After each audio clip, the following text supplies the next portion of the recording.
Ethan, didn't get a chance to talk to you yesterday, but what was the injury and how did it progress from yesterday to today where you felt like you could play? It was just a hairline fracture in my fifth metacarpal, and I woke up this morning and the swelling was down, and I just was like, let's just play. Let's try it out, and it worked out for me, and I played through a lot of pain, but it is what it is. Dylan, outside the home runs, how'd you feel about your start today? I felt good. Just tried to get the team everything I had. I knew backs were against the wall with having to win 3 straight, so I told Coach Matt and King that I'll give you guys everything that I got, so I feel like I did that. Ethan, now there's a full season done now. How would you evaluate this year, both for yourself and for the team as a whole? I think it was a good year. I thought we had a lot of ups and downs, and we had a lot more ups than downs. But it's just we learned a lot from this year, and we're gonna take it into next year, and rebuild a team, and become great. Ethan, I know it's kind of early to process these thoughts, but you sat at the table in Gainesville last year talking about how you needed to step up and be a leader for this season. As you sit there today, what are your thoughts going into the offseason on what your responsibilities are? I think the same way as I did when I stepped into Gainesville. Now I might not have no Cole anymore. So, someone might need to step up with me, or I can just take charge and set the tone for the whole team. Ethan, you guys saw a lot of Burke out there in 2 outings. What made him so difficult? Just threw a lot of strikes. He had his stuff, obviously, and just threw a lot of strikes. We were just trying to do too much on a guy that didn't have a lot of velocity, and we just try to overswing. And when you overswing, your swing gets slower, and we just didn't do our job. Back here, Dylan. Obviously, the loss is the most recent memory, but how do you want to remember this season? This season was, like Ethan said, a lot of ups and downs. But I remember it with the guys. We had a great time together on and off the field, and built such a close bond with one another. And like Coach King was saying after the game, that we'll all be friends 30 years from now. So that's what I'll remember from this team is how close we were. All right, thanks for joining us, guys. Questions for Coach Kingston?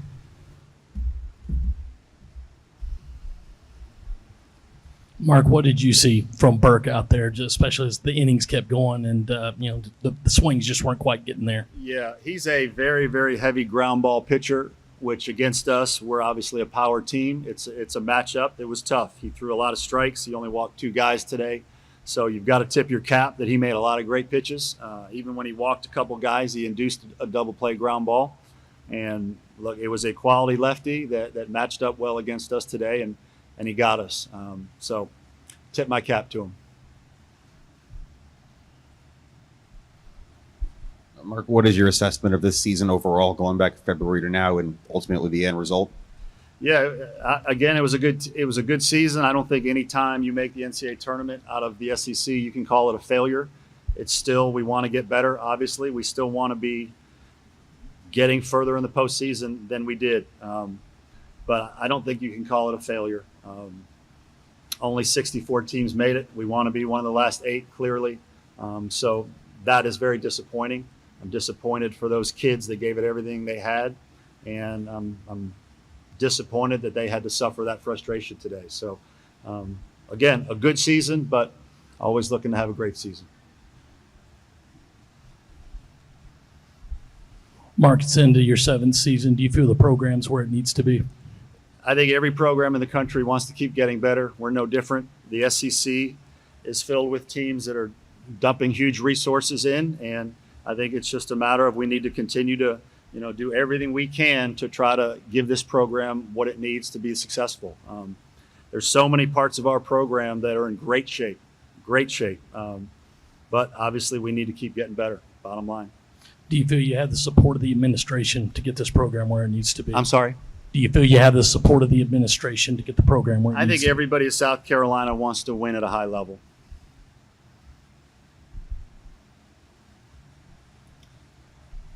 Mark, as you're sitting at the end of the bench and that third strike crosses the plate, what's kind of the emotions running through your head and what you're feeling at the time? Yeah, at that point, you don't think about yourself. You don't think about anything other than the players that you're in charge of in that dugout and the disappointment you know they're about to feel. And you just wish you could do anything to help them. All you can do at that point is try to give them perspective, as Dylan mentioned. Look, it may not be for everybody, but I told them God's will brought us together.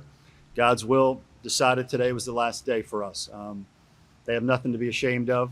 I just wanted to make sure they knew that we appreciated that they laid it all on the line all year, no matter what. And that's the message they needed to walk out of that ballpark with. Coach, the last two losses, both being 2-run games and the margins being pretty thin, where do you think you guys kind of fell the most short, I guess, over the last 48 hours? Well, today was just 2 solo shots. I mean, Dylan Eskew could not have done any better than he did today. He gave up he gave up a solo shot, and Pitzer gave up a solo shot. I mean, those guys pitched their ass off. That's all you can ask. The reason we lost today was we didn't score runs. That guy had our number. And it's disappointing when that happens, but baseball makes that happen sometimes. Obviously, last night we walked in a run, and then they scored a run on the first and third play. Look, that's what went down. That's what went down. Coach, you had a couple players the past couple of days talk about how they're going to give everything they have because it could be their last collegiate baseball game. What do you hope that those grad transfers and those seniors and those fifth years take with them after this season in life after baseball? Yeah, just in talking to them after the game, I know every one of them felt like this was one of the best years of their baseball life, which is what you want to hear as a coach. I think they all grew on and off the field.